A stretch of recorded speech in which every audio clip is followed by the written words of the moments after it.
હું છું દિનેશ પરમાર અને આપ જોઈ રહ્યા છો ટુડે ગુજરાતી ન્યૂઝ। આજે વાત કરીશું વન્ય પ્રાણીઓ તેમની સુરક્ષા અને ચિંતાજનક થતા તેઓના મોતની। તો અમરેલી જિલ્લામાં સિંહની સંખ્યામાં જ્યારે ઉત્તરોત્તર વધારો થઈ રહ્યો છે ત્યારે એક દુઃખદ સમાચાર આવી રહ્યા છે। આ દુઃખદ સમાચારોમાં 3 જે સિંહના બાલ જે બચ્ચા હતા તેઓના મોત થયા છે। સિંહ બાળના કુદરતી અને અકુદરતી મોતના આંકડાઓમાં સતત આ રીતે ચિંતાજનક વધારો થઈ રહ્યો છે। અમરેલી જિલ્લાના જાફરાબાદ માઇન્સ વિસ્તારમાં સિંહના ગ્રુપ વચ્ચે થયેલી ઇનફાઇટમાં 3 સિંહ બાળના મોત થયા છે। વન વિભાગમાં જેનાથી દોડધામ મચી જવા પામી છે। 3 સિંહ બાળના મૃતદેહો બાબરકોટ એનિમલ કેર સેન્ટરમાં ખસેડવામાં આવ્યા છે।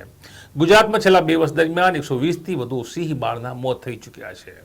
આ આંકડા ચિંતાજનક છે।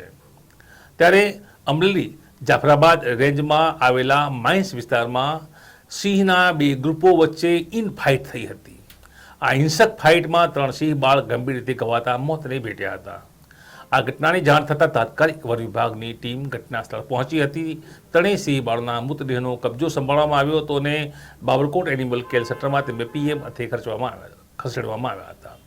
જાફરાબાદ માઇન્સ વિસ્તારમાં સિંહના કયા ગ્રુપ વચ્ચે ઇનફાઇટ થઈ હતી તેને લઈને વન વિભાગ દ્વારા સ્કેનિંગ કરી તપાસ હાથ ધરવામાં આવી છે। સિંહની આ ઇનફાઇટમાં એક સાથે નાના 3 સિંહ બાળના મોત થતાં વન વિભાગ પણ ચોંકી ઉઠ્યું છે। અમરેલી જિલ્લાની વાત કરીએ તો દિન પ્રતિદિન અહીંયા સિંહની સંખ્યામાં વધારો થયો છે। અમરેલીમાં રેવન્યુ રહેણાંક વિસ્તાર અને દરિયાકાંઠે આવેલા રાજુભા, જાફરાબાદ, પીપાવા વિસ્તારમાં આવેલા ઔદ્યોગિક વિસ્તાર આસપાસ સિંહોનો વસવાટ વધ્યો છે। ઉદ્યોગો અને આસપાસના માઇન્સ વિસ્તારમાં સિંહોની અવરજવર પણ અવારનવાર જોવા મળતી હોય છે। આ વિસ્તારમાં સિંહોને અકસ્માતમાં બનાવો પણ અવારનવાર સામે આવતા રહ્યા છે।